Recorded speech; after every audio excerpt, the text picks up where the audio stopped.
Patrick Onana, le grand frère de la jeune Manuela Onana Ntama Brigitte, qui nous a quittés dans la nuit de dimanche. Vraiment, nous demandons à M.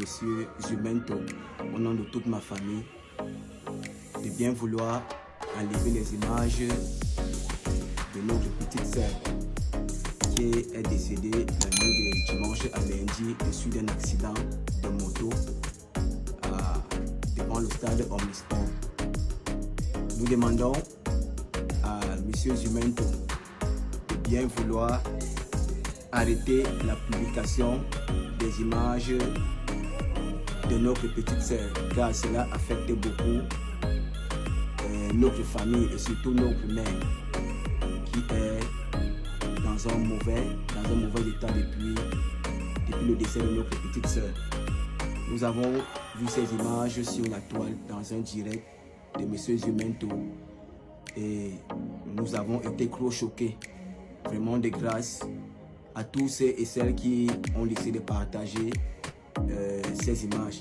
S'il vous plaît, au nom de toute la famille Onana, nous vous demandons d'arrêter la publication de ces images vraiment qui nous font mal et qui augmentent notre douleur et notre chagrin.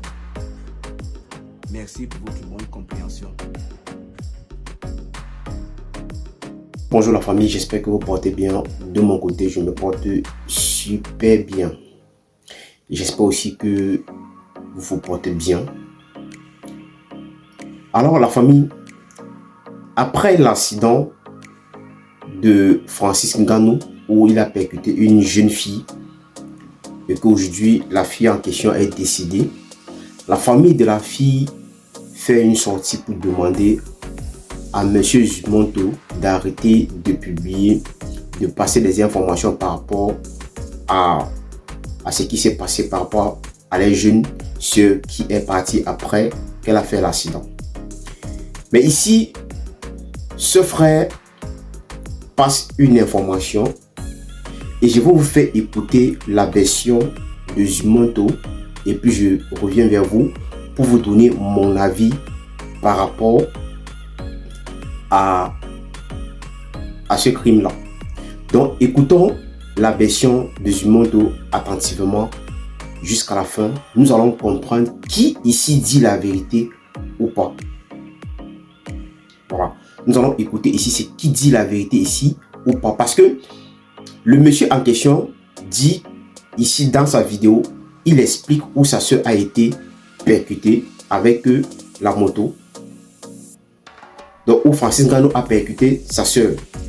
Ici, Jumento ici explique aussi, mais il donne une autre version. Ça veut dire que là où la fille a été percutée avec la moto, ce n'est pas le même endroit où Jumento et lui, il est tenté de passer la communication. Donc, écoutons la version de Jumento et je vous reviens plus tard. Donc, écoutons la famille. Voici 6 jours que s'est produit un terrible accident à Yaoundé, plus précisément au lieu dit Omnisport. Accident impliquant le Camerounais Francis Ngannou. L'information est restée jusqu'ici silencieuse jusqu'à ce que le dénouement soit mortel, puisque la jeune victime, mademoiselle Ntama, est passée de vie à trépas. Mais qu'est-ce qui s'est bien passé? Les détails dans quelques secondes. Chers abonnés, bonjour, bon après-midi, bonsoir. Je suis ravi de vous retrouver pour une nouvelle vidéo. La suite. La nuit de Pâques dimanche passé, la jeune Ntama Brigitte Manuela est sortie festoyer avec des copines. Sur le chemin de retour dans les environs d'Olembe, elle est violemment percutée par une moto à vive allure. Le conducteur à bord de l'engin à 2 roues est un certain Francis Ngannou qui, tout de suite, secoue la jeune demoiselle et la conduit aux urgences, plus précisément à l'hôpital général situé à Ngousso. Là-bas, on constate le bras et la jambe de la jeune demoiselle broyés. Monsieur Francis Ngannou prend l'engagement de s'occuper de toutes les factures concernant le séjour de la jeune victime à l'hôpital. Sa jambe est son bras broyé nécessite urgemment une intervention chirurgicale. C'est ce que font les médecins qui opèrent Ntsama Brigitte, mais malheureusement, elle ne s'est plus jamais réveillée.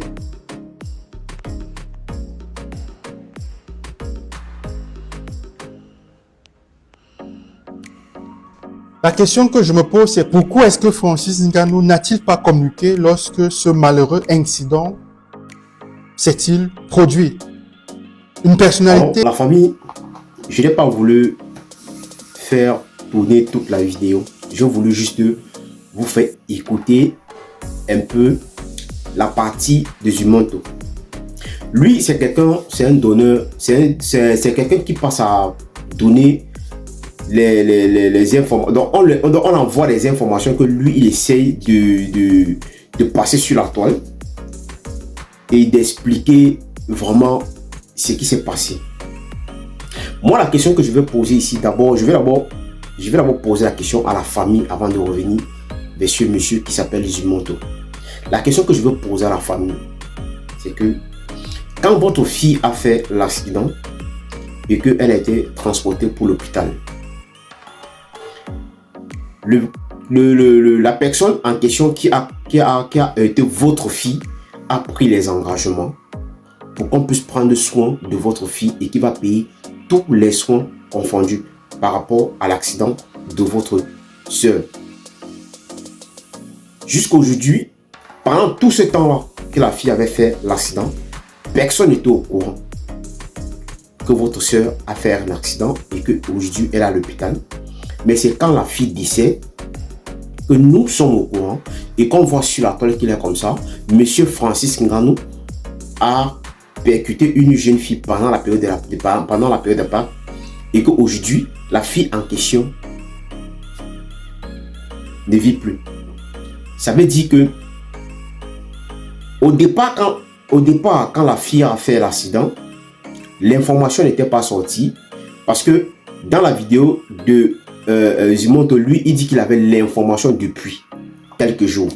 Pourquoi est-ce que lui-même, il n'a pas fait sortir l'information? Pourquoi est-ce qu'on a attendu que la fille décède pour que on peut se faire sortir les informations sur Internet?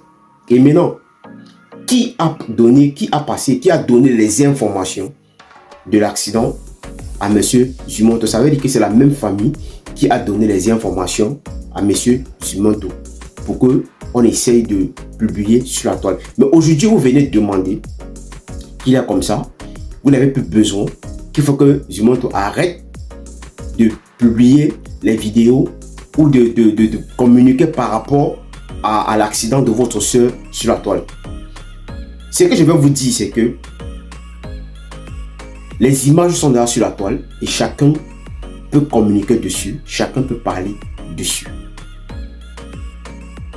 Si vous avez dû peut-être à penser que ça devait être quelque chose de très mauvais et que peut-être ça devait peut-être vous déranger, vous ne devez pas venir sur la toile ou peut-être venir demander à quelqu'un de passer ce message-là. Mais aujourd'hui que le message il est passé, tout le monde et chaque Camerounais va s'intéresser par rapport à cette histoire pour savoir pourquoi est-ce que jusqu'à aujourd'hui, cette histoire est toujours d'une autre façon. Parce que nous, on ne comprend pas.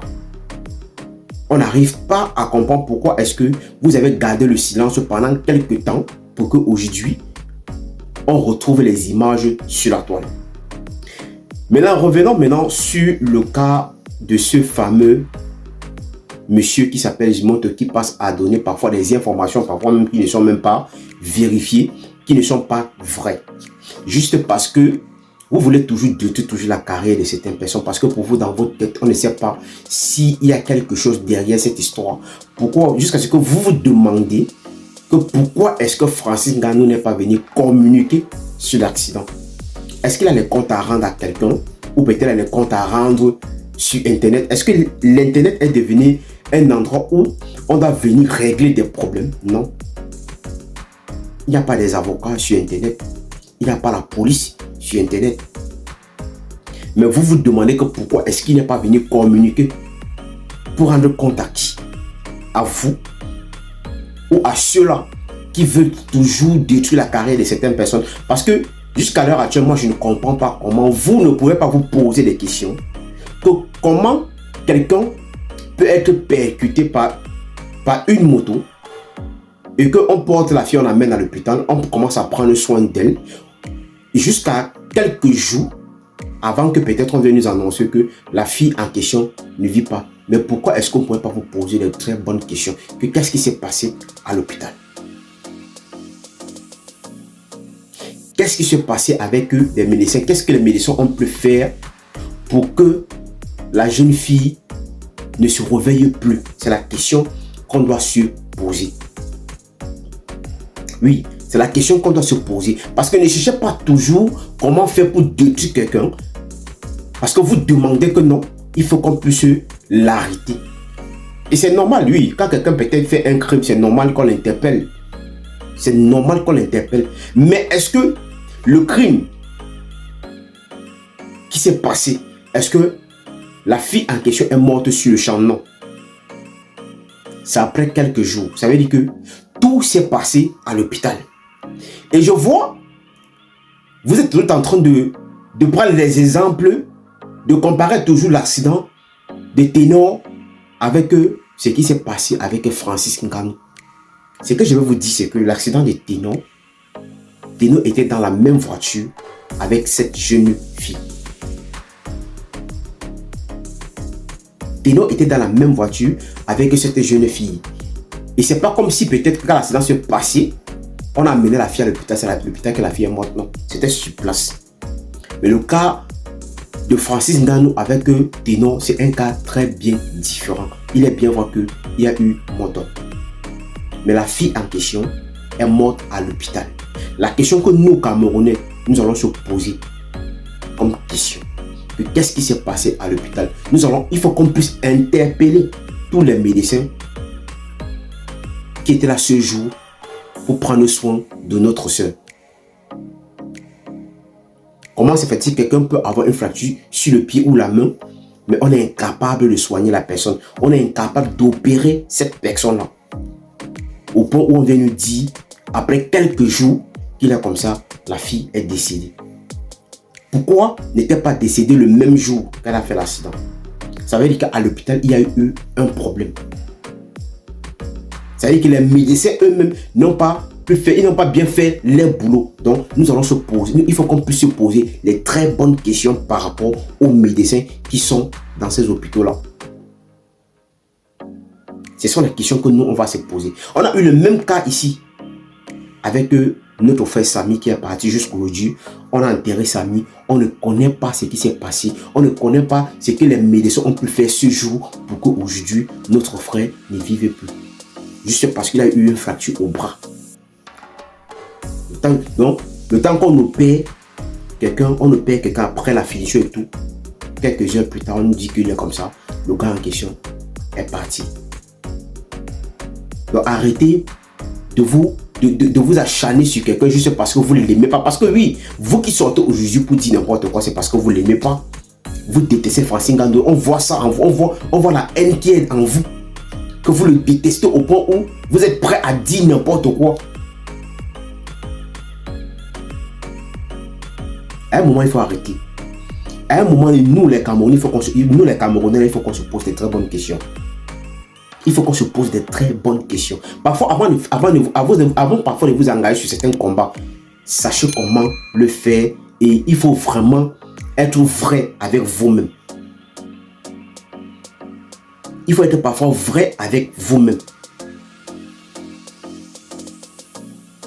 Arrêtez tout de vouloir détruire la carrière de quelqu'un juste parce que non, vous êtes contre cette personne-là. Alors la famille, si c'est la première fois que tu passes ici, il faut liker cette vidéo, il faut la partager, surtout abonnez-vous à la page pour ne pas rater les prochaines vidéos. Laissez vos avis dans les commentaires et allez aussi vous abonner à ma chaîne YouTube.